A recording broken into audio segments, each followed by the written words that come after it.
Let's look at mixing drums in Pro Tools. I've got a simple beat that's just kick, snare, and hi-hat style beat. And I'll share this in the lesson stuff. I just wanted to kind of show the workflow in Pro Tools. For better or worse, it's the industry standard, and if you're going to work with other audio engineers, it's good to know your way around it. Personally, on my solo music nowadays, I don't use it that often anymore, but it does come up where I'm using Pro Tools still, so it's good to at least understand it. First thing with Pro Tools, learn the key commands. If you don't learn the key commands and you're working in Pro Tools, you will end up wasting so much time. Once you learn the key commands, it's actually a really quick DAW to use, but without key commands, your life will be misery. So learn those key commands, make your life easy. The first key command we're going to talk about is Shift Command N. So that makes a new track. So we've got all our drums here, but right now they're just going to my output. So the first thing I like to do is make a stereo aux channel. And we're going to just make one, and we'll call this our drums. So we label it drums. Pro Tools has a bunch of buses in it, and this is actually one of the reasons it is the industry standard, is because you can label all the busing, you can organize the busing however you want. Extremely helpful if you are working on a movie mix. And the fact of the matter is if you are working with movies in any way, shape, or form, you're going to be working in Pro Tools. So the first thing we're going to do is we want all of our drums to be busing to one channel, just like we would in any other DAW. I'm going to hold down Option and select bus that we're going to have be our bus for the drums. So bus 1 and 2. I'm not going to bother going through labeling, but it is worth learning how to label. I held down Option, it changed everything to its output is bus 1 and 2, and you can see that right now. And we obviously don't want our drums bus to be feeding back into bus 1 and 2, so we're going to set its output to our main out, and then its input to bus 1 and 2. So now when I hit play, you can see that all the drums are going to our bus. Just like we did in the more in-depth overview mix, we're going to set up a back bus, so some parallel compression. So we do Shift Command N, new stereo aux input, and how I'm changing it with just the key commands is I hold down Option, and I can do the arrow keys. We'll change over stereo, mono. If I do arrow left, back, and right, and then up and down changes the kind of track.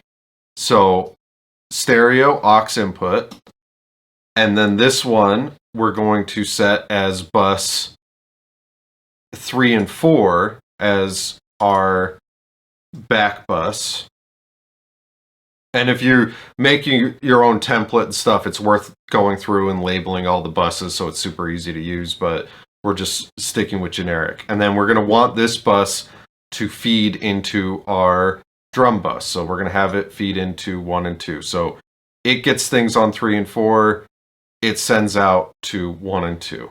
And then we're going to make one more aux track. And this one's going to be reverb. So we're going to make stereo aux input and create.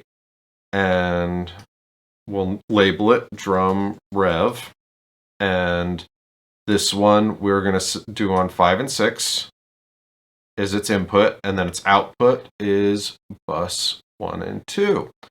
So, and then you hit Command S, and you should have a trigger finger for Command S at all times. Just always hit Command S, because you never know when it's going to crash, and life is misery when your computer crashes and you just did a bunch. So, we've got our drums, and they sound, like drums. Now, the thing with this beat is there's not a toms in it. We just did kick, snare, hi-hat, and overhead, and a room mic. So it's not tom heavy. It's straightforward, just a simple groove, but I like the sound of these drums and they're fun to play with, so you can cut them up and do other things with them if you want. The first thing we're going to do is, just like we did in Harrison, we'll bring up our mixing console. So I'll select this so we'll have it looping. And then I hit Command =, and it brings up my mixer. Now we're going to put a utility plugin so we have a trim and a phase on every track. So I hold down Option, and on the first insert, we're going to go Plugin, Other, Trim. And since I held down Option, it put it on every track. So now I have a trim on every track. And the first thing I do is I just go through and set up a basic mix with the trims. So let's listen. And we can see that everything is too loud because we are clipping. So we can go down by 6 dB. And what you can do in Pro Tools that's kind of cool is if you hold down Option, you can click and drag it.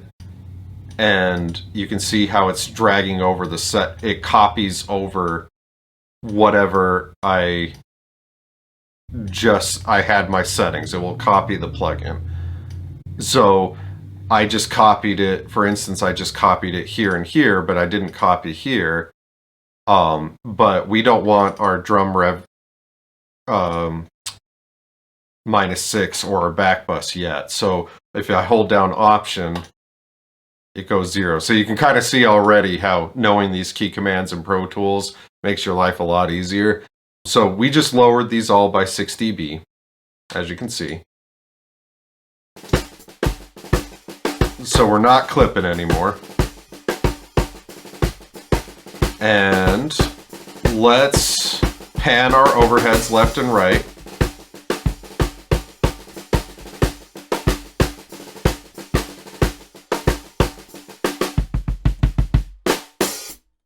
Okay, so we've got... Yeah, it sounds pretty good already. I'm gonna bring down the room mic more. Bring it up a bunch. I actually like having the room mic a little louder, so we'll get some room in there. Let's mute the hi-hat for right now. We'll mute the snare shell mic.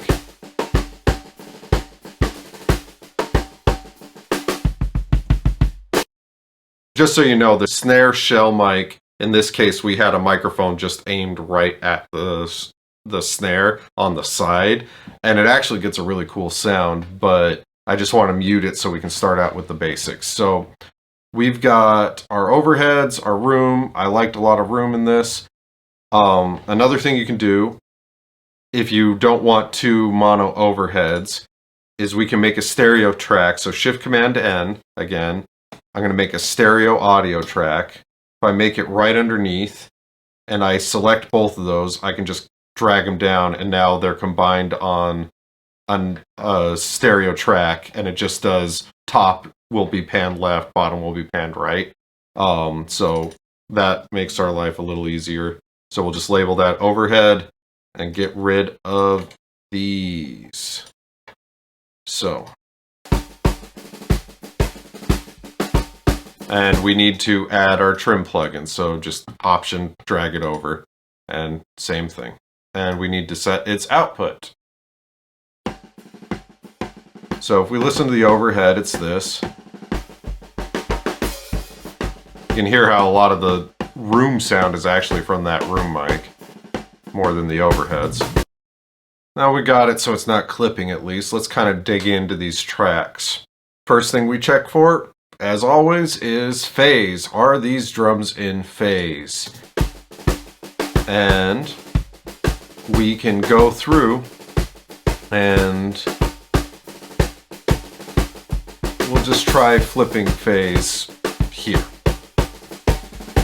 Whoa!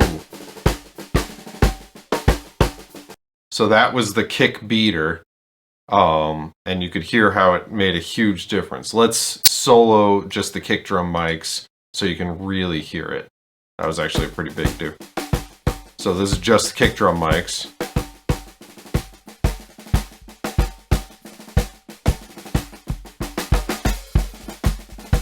You hear how it suddenly feels like there's a lot more weight to it.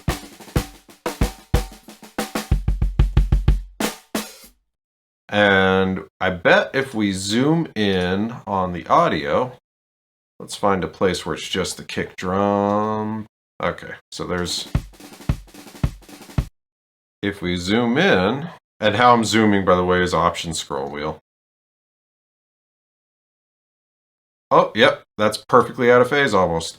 You can see how this kick mic is saying push speaker out. This one's saying suck the speaker in. So yeah, those are almost exactly out of phase. And that is why it sounds so different when we flop the phase on that track. So one of the things you can do if you want to show some of your plugins in this window is you can click here and you can say inserts A through E, and then we can see our trim plugins. So I'm going to mute this front of kick. And if we flop the phase,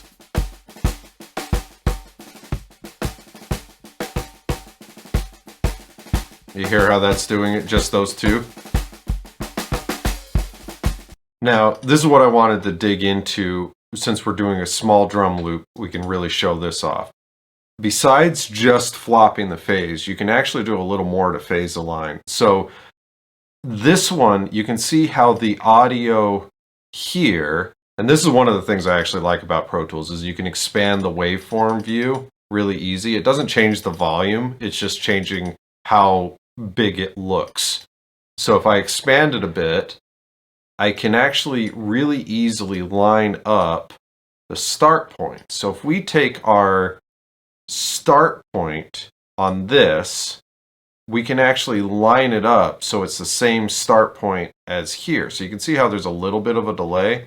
What we're going to do is we'll cut right there, and then I'm going to slip this over so the start point is almost exactly the same.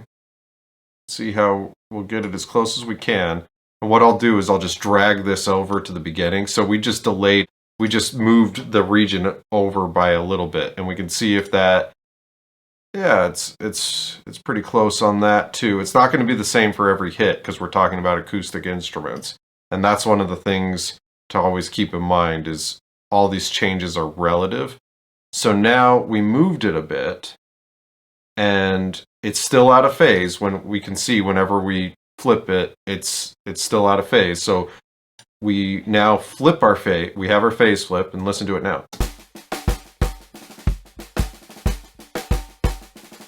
Now I'm going to undo that, and you can always check what you're undoing. So I'm undoing clip slide, undo, undo. This is what it sounded like originally.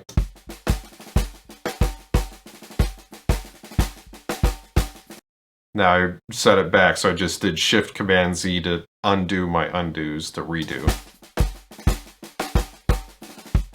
You hear how it's a little bassier now?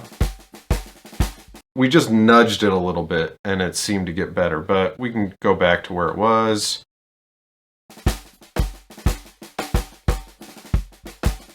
Man, it's just a little bit, but it feels a little punchier to me, so I like that slide. Now let's do the same thing with the front of kick, because when I was zooming in, I noticed that it was a little delayed as well. So now we've flipped the phase, so really when this is negative, it's positive. And if we needed to, if that really bugged you whenever you're zooming in, you can always go up to the audio suite and you can go invert, and you just hit render, and now it just flopped the phase. So now it's proper without the trim, so we have to undo our phase flop. If just that visually bugs you, that's how you can do it. So it's just flop the phase using Audio Suite. So this is what it looked like before that. So Command Z'd it and then invert, and you can see how the phase is flopped. And we can listen to it. And yep, that sounds in phase now. So this is a fun trick you can do on tight grooves like this. is you see how the front of kick mic, it's obviously going to be a little bit delayed. Front of kick mics are always going to be a little bit delayed because they're farther away from the kick drum. So kick drum hits, the sound takes some time to travel, and then hits the kick mic. So what we can do is go in and slide it until it's closer to in phase with what's going on. And we'll just loop this really quick. So this is where it is originally. Now if I cut that and I slide it a little bit forward, you hear how it sounds out of phase now? I slid it too much. And I can slide it until it looks...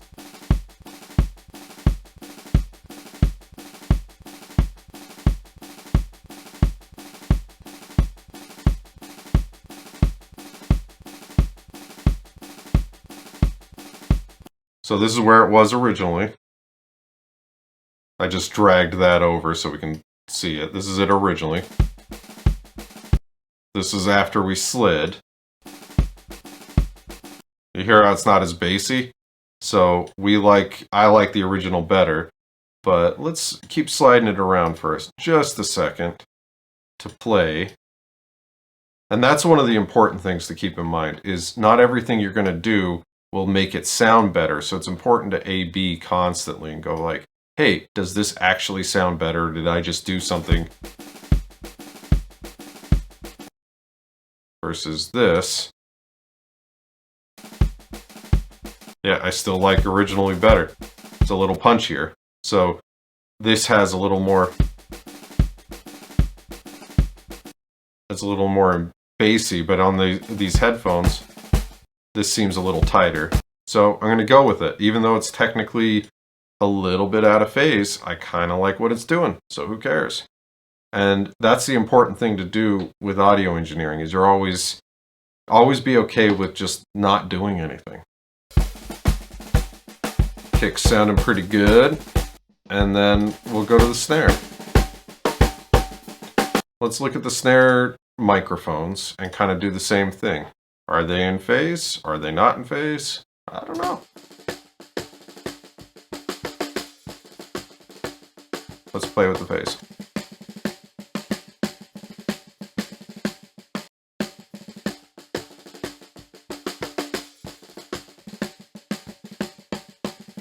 Well, let's do that in context, because that's a pretty big difference.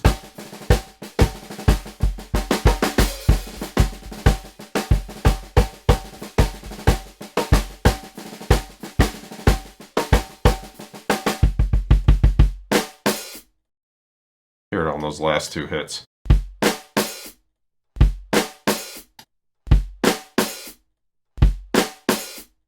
I actually like the high-end bite a little bit more.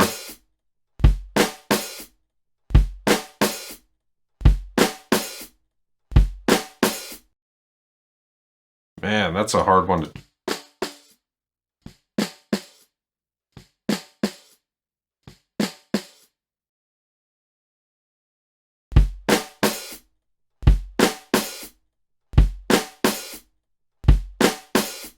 It's hard to tell. I think I'm going to flop the phase because you can see how it's out of phase, and you get a little bit more shell ring, but it gets a little bit more high end in the other one. So I am going to flop the phase because I like that shell ring.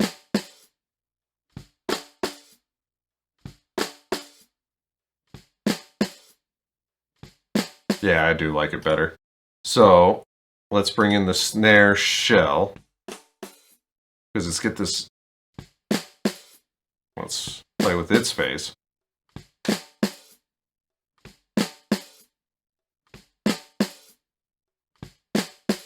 Not really doing anything, so we're okay.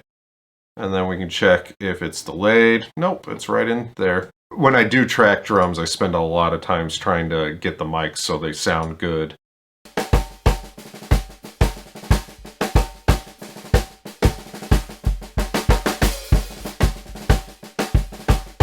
Now let's listen to these overheads for the hi-hat mic.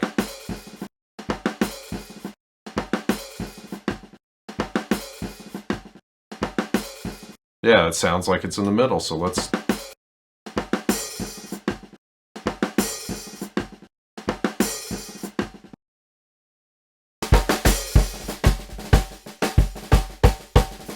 We'll bring down the hi-hat trim a bit. Cool.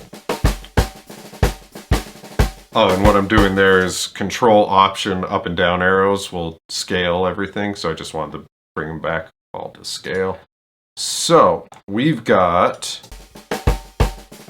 a cool little drum sound going. Let's do our back bus thing again. So, Command equals brought up our mixers, and what we're going to do is how you do this in Pro Tools is you go sends, you do bus, and we set up our back bus for 3 and 4. So we're going to send our kick and our snare top. In this case, we'll just start with those, and you just bring the volume up on the send with this. So we'll just send them both. So you can see how they're going to the back bus now. And you can do what's called solo safe. If you do solo safe and pre-fader, then it will let you hear what is going to the back bus with just the back bus soloed. So let's put in a compressor. As you can see, I have way too many plugins. So I'll just use the Pro Tools compressor. We'll just use the Pro Tools standard compressor.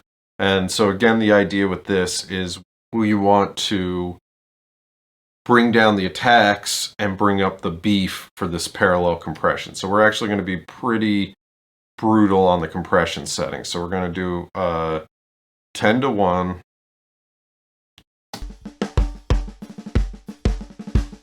And then we're going to bring down our threshold quite a bit.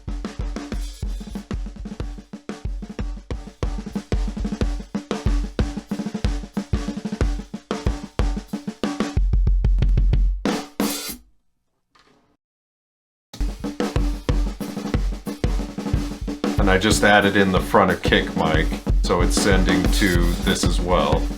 And we just want a little bit of that, so I clicked on that and I can change it.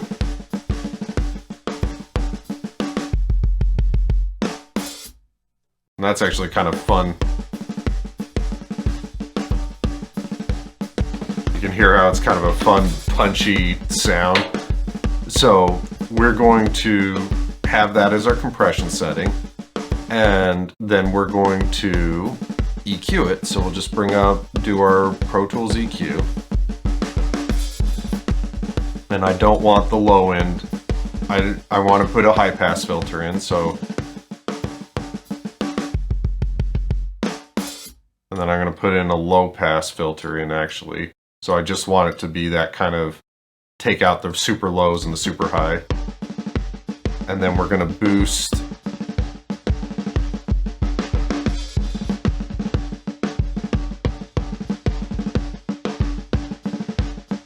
We're going to find where it's punchy. We'll do this in context. We'll EQ this in context.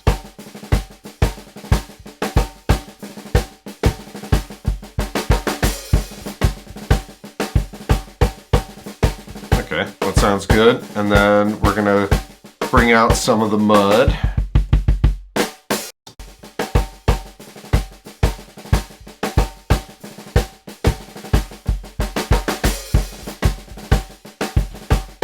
Got a little tighter there. So I'm going to tighten up our Q and then let's add a little bit of bite to it.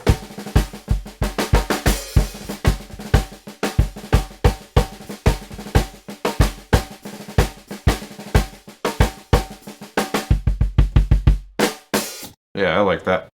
Now what we do is just bring up the back bus slowly until we like how much it's adding.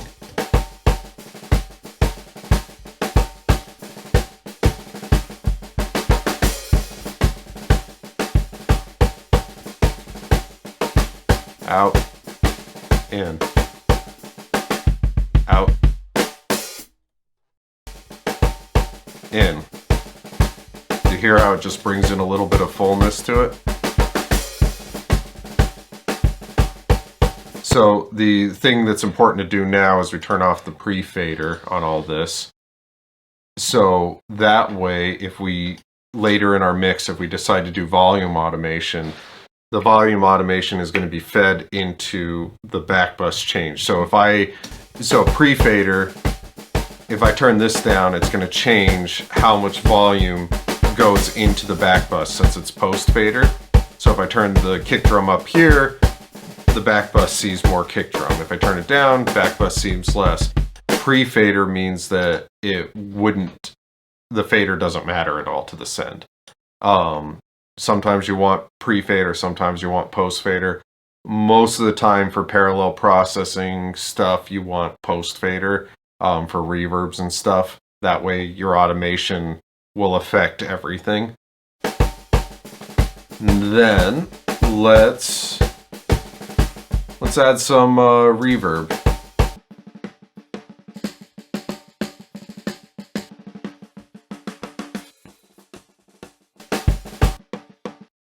So for this, I want some room tone, but I don't want it to just be this room mic. So what I'm going to do is I'm actually going to use my overheads and send those to the reverb as a main. And sometimes this works, sometimes it doesn't. So our reverb we had set up on 5 and 6. We'll turn it up and we'll do safe and pre just so we can hear what's going on. And I'm going to add in a reverb. Let's try a plate reverb sound on this, just to see.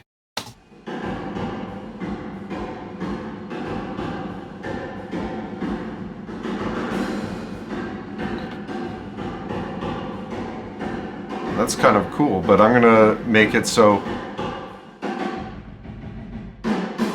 it's a really quick reverb time. So you see this in this plugin, it has reverb time damper. Sometimes it's called decay. You know, this is modeling a plate reverb. So you literally dampen the plate to make it shorter time. But if we listen to this, it's just adding a little bit of space, right? And then we're going to add in not just our overheads, we want to add in, we'll do the front of kick as well. Let's listen to both of those added in. So I just option clicked it over.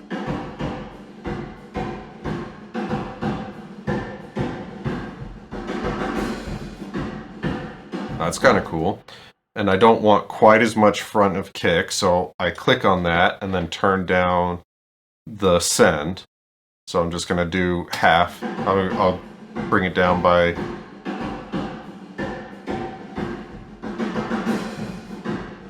there we go. So got 7 dB down on that, and then we'll take off our pre and our solo, and then we'll do our blend in the reverb trick a bit.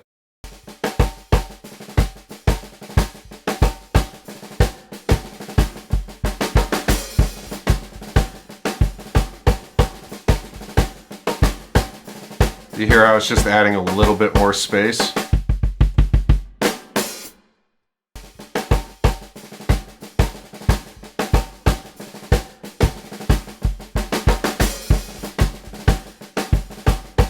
I actually turned down the modulation.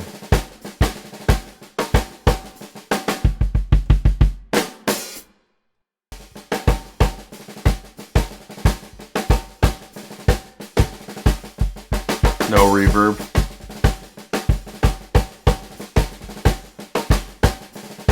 Just add a little bit of space, and I'm going to make it wider.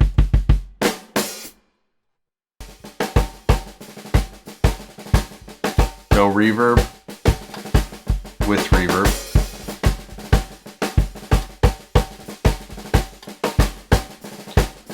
Notice that, like, yeah, you can hear it, but you don't really notice it as much once it's been playing for a bit. And once I mute it, then it feels empty. Isn't that weird? A lot of the times that's where I start with reverb sounds, is you want it just enough that you can feel it, and you miss it when it's gone, but you don't consciously go, oh, there's a bunch of reverb on there. So if I mute it, it sounds kind of dry. Bring it in. Now I got some more room tone. It sounds a little bigger. Now let's do something fun talking about room mics. Let's just solo our room mic.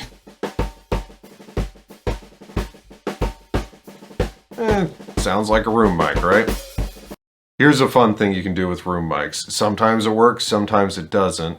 For this, let's just have some fun with it. We're going to just compress the snot out of it and see what happens. So I'm going to use this Devil-Lock compressor because it just destroys things.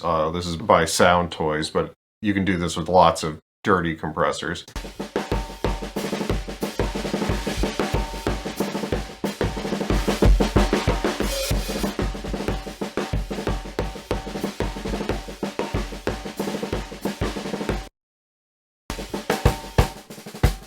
No room mic.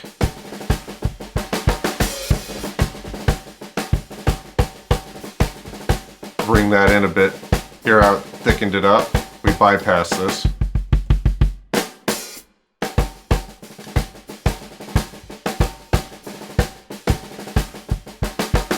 Sometimes I like doing that, just destroying the room mics. But instead of destroying it directly like that, let's do it with a compressor that has the ability to wet dry it. This has a mix knob on it, and that lets us say fully compressed or not any compression. So let's just get our settings, and we're going to do, and I want a good compression sound.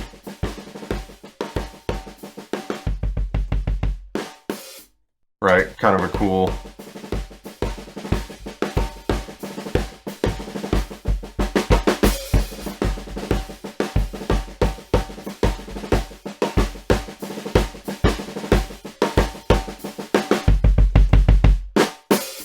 So here's dry.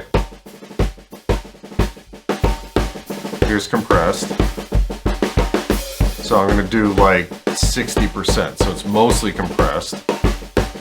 Here's bypassing it completely.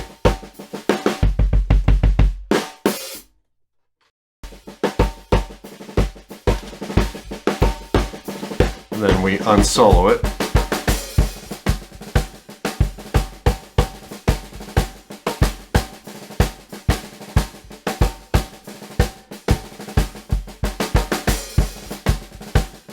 No compressor. Add that in. Feel how it just got a little beefier. This is where, you start bringing in other elements of the song. It's really kind of cool sounding. I just really wanted to go through how Pro Tools busing works, and that, you can do phase, how important phase is, because yet another example of flopping the phase on the kick beater sound really changed the drum sound. And then noticing how, again, I'm not using a bunch of individual compression on the various drums. It's more that parallel compression, and then just finding the proper volume between them is what I look for, instead of trying to compress everything all the time. I wanted to go over how Pro Tools busing works, and that showing how important key commands is, because a lot of that stuff I just did would take forever if I didn't have key commands in Pro Tools. The advantage is I can have everything where all the drums and the buses are all lined up on these aux tracks that go right there, and keep my sessions organized, and it all feeds into my drum fader. And it's actually a really cool system once you get used to thinking in the way Pro Tools does busing. It's extremely powerful for large sessions, and I think that's one of the reasons it's kind of stayed on top for the industry standard. If you're doing I mean, think about it from a movie mixing point of view. I could have all of my sound effects feeding into one fader, all of my music cues feeding into one fader, and things like that. And a lot of the times that's what they're doing, is they're having a bunch of things feeding into those buses. It can be handy to get that workflow, because now I could bounce out my drums. It's all on one fader with my reverbs and my parallel compression done in. And it's easy to just bounce out just that fader, and there's my submix. Oh, yeah, and then on that point, so I could make my submixes, and a cool thing is if you're working for somebody that wants to have the individual submixes of, hey, here's all the guitars, here's all the drums. You know, if you have enough CPU power, you can set up the reverbs so each submix has its own reverbs and stuff, and they all feed into their own favors. And that way, when you are bouncing out a submix, the guitars with the reverbs can be printed in just ready to go. And instead of having to sit there and rebounce it out over and over again like you do in some DAWs, the disadvantages of doing that is you don't get the sound of, if I'm feeding a bunch of things into the same reverb, the reverb kind of mixes it for me. Even if I'm using the exact same settings on the individual reverbs for all the drums, all the guitars, it's still going to feel a little different. But it's a handy way, if you know the session, no matter what, is going to need to have those submixes. If they want to do stem mastering and things like that, this is the way I would set it up, is that each thing has its own reverbs and stuff that are automatically feeding into its own bus. And that way, when the mastering engineer is doing the stem mastering, it really is, here's everything that has drums involved on 1-2 mix. Here's everything that has guitars involved on 1-2 mix. And all the reverbs sound the same for the mix engineer as the mastering engineer. It takes a little longer to set up in the beginning, but in the long run, once you get a template made and you get used to working that way, it can save you a lot of time. So that's Pro Tools and drum mixing. Have some fun with it.